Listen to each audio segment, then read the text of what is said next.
খবরটি নিবেদনে care concern hospital. আপনার সুস্থতা কামনায় care concern hospital, Serampore, Hooghly. দেখুন, আমরা তো শ্রীরামপুর লোকসভায় প্রত্যেকটাই বিধানসভা আমরা গেছি, প্রত্যেকটা বিধানসভা আমাদের প্রচার চলছে। ডোমজুর নিয়ে যেটা একটা ভাইটাল ছিল, লোকে বলতো কি মাইনরিটি ভোটটা বিজেপিতে যাবে না। সে ডোমজুরের আমি কয়েকদিন পরশুদিন প্রমাণিক এসেছিলেন, কয়েকদিন ধরে আমরা দেখছি ডোমজুরে যেভাবে মাইনরিটি ভাইরা আমাদের মিছিলে যোগ দিচ্ছেন বা সাড়া দিচ্ছেন, আমরা সেটা ভাবতে পারি।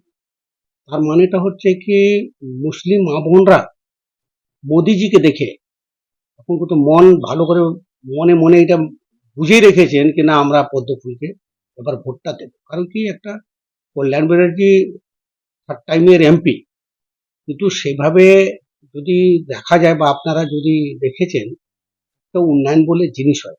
মমতা ব্যানার্জি যখন ফার্স্ট এসেছিলেন, ওনার বক্তব্যটা ছিল কি আমরা বিকাশ করবো, মা মাটির মানুষ। কিন্তু এখানে তো মাটি চুরি হওয়া চালু হয়ে গেছে। মাটি শব্দটাই তার তো কোনো মহত্বই থাকলো না।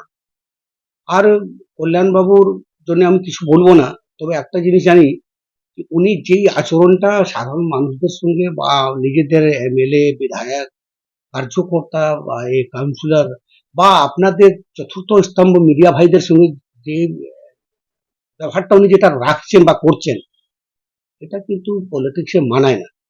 উনি একটা জনপ্রতিনিধি, উনি একটা এমপি, মানুষদের সঙ্গে এরকম ব্যবহার করার কোনো মানে হয় না। তার মানে উনি এত ফ্রাস্ট্রেটেড হওয়ার মানেটাই হচ্ছে ওনার মনে মনে একটু ভয় এসে গেছে।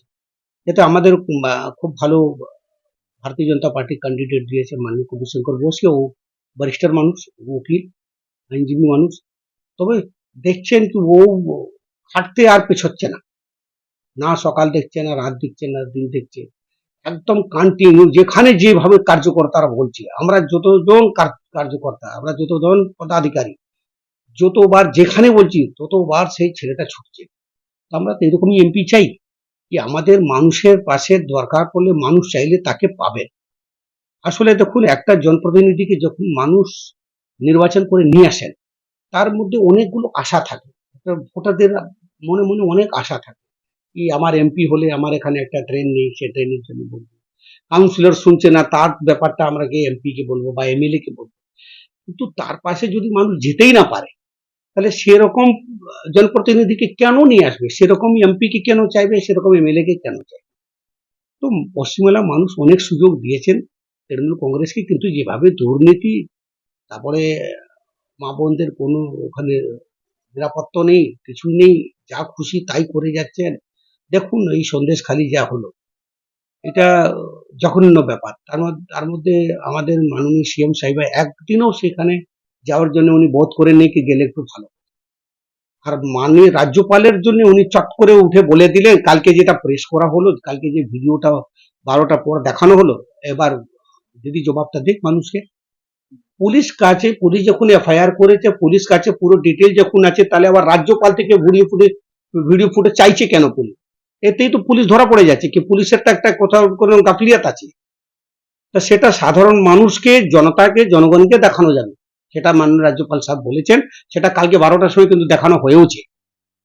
তো পরশুদিন আরামবাগের সভা করতে গেছিলেন, সেখানে এখানকার প্রার্থী সিটিং এমএলএ কে স্টেজে উঠতে দেয়। না, এইটা বলবো কি, এটা তো আমরা জানি, ও তো সিটিং এমএলএ কে গাড়ি থেকে নামিয়ে দিয়েছেন। কঞ্চনদাকে আপনারা তো দেখেছেন, উত্তরপাড়া এমএলএ কে উনি গাড়ি থেকে নামিয়ে দিয়েছেন, কাউন্সিলরকে চড় মারছেন, মিডিয়া বলছেন চলে যান, আপনার টাইম নিয়ে আপনি কে।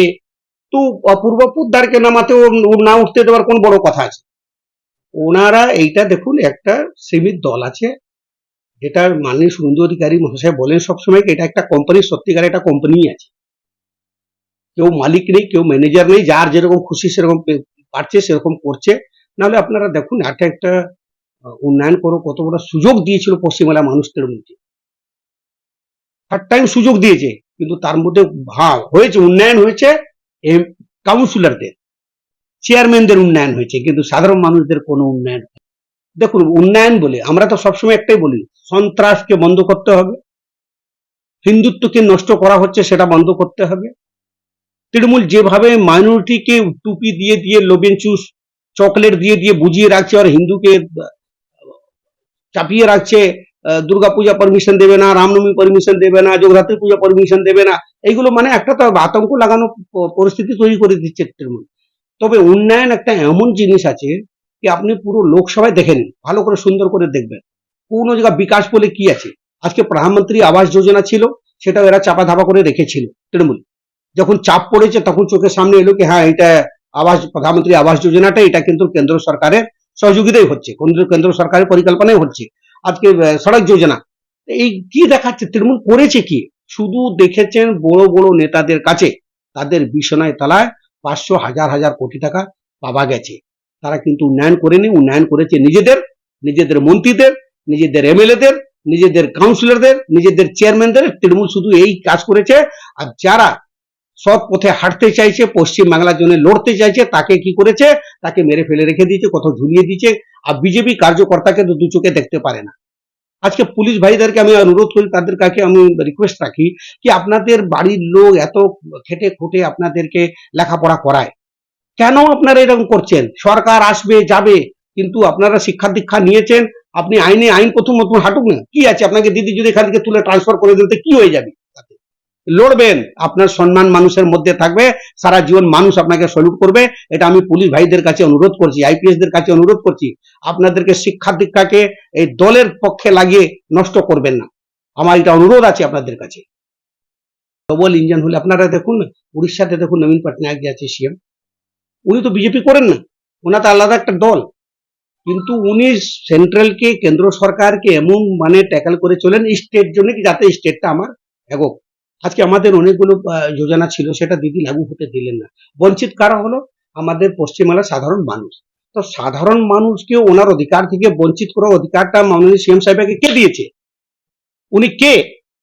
পশ্চিমবাংলার সাধারণ মানুষদের যেটা দরকার, যেটা ওনাদের জন্য পাস করা হয়েছে সেন্ট্রাল থেকে, সেন্ট্রাল মিনিংটাই হচ্ছে কি প্রত্যেকটা স্টেটের জন্য সেন্টার একটা বিল পাস করে। আজকে আয়ুষ্মান যোজনা, যদি ওনার স্বাস্থ্য সাথী কার্ড ছিলই, আয়ুষ্মান যোজনা তার সঙ্গে যদি থাকতো ওনার কি ক্ষতি হতো? উনি ক্ষতি করেছেন সাধারণ মানুষদের, পশ্চিমবাংলার সাধারণ মানুষদের ক্ষতি করছেন দিদি। এই জন্য দিদিকে এবার বুঝে নিয়েছে পশ্চিমবাংলার মানুষ কি বিজেপিকে নিয়ে আসবেন। আমরা বলছি 35খানা সিট যেটা মাননীয় স্বরাষ্ট্রমন্ত্রীজি বলেছেন, সেই 35খানা সিট দিয়ে পশ্চিমবাংলার মানুষ ভারতীয় জনতা পার্টিকে এখান থেকে জয়যুক্ত করে মোদিজির হাত শক্ত করবে। হাইটেক এনক্লেভ, ঠিকানা 179 SN গভর্নমেন্ট কলোনি, বাগপাড়ারি সাগরী। এখানে থাকছে free parking, swimming pool, children park, playground, free wifi, 24 ঘন্টা সিকিউরিটি, ফায়ার কানেকশন। বুকিং চলিতেছে, 70 যোগাযোগ। একই ছাদের নিচে স্বল্প ব্যয়ে সমস্ত রকম চিকিৎসার সুযোগ পেতে রিষড়া মাতৃসদন স্বনামধন্য চিকিৎসকের তত্ত্বাবধানে 24 ঘন্টায় অন্তর্বিভাগ ও বহির্বিভাগে চিকিৎসার সুবিধা, স্বল্প ব্যয়ে X ray, ultrasonography, ECG, eco অপারেশনের সুযোগ সহ আইসিইউ ইত্যাদি সুবিধা। আপনাদের সেবায় মাতৃসদন। চিকিৎসা পরিষেবায় এক বিশ্বস্ত প্রতিষ্ঠান স্পর্শ। চাপদানি পৌরসভার উদ্যোগে বিশিষ্ট সুচিকিৎসক দ্বারা পৌরসভার সন্নিকটে স্পর্শ দিচ্ছে আইসিইউ এর পরিষেবা। আধুনিক মেশিনের সাহায্যে অত্যন্ত কম খরচে আপনি যে কোনো চিকিৎসার পরিষেবা পাবেন এই হাসপাতালে। আছে মেডিসিন, ওটি। স্পর্শ শুধুমাত্র লোক দেখানো নয়, কাজেও অত্যন্ত সুপরিচিত নাম স্পর্শ। এই হাসপাতাল আপনার বা আপনাদের জন্য তৈরি করেছে চাপদানি পৌরসভা।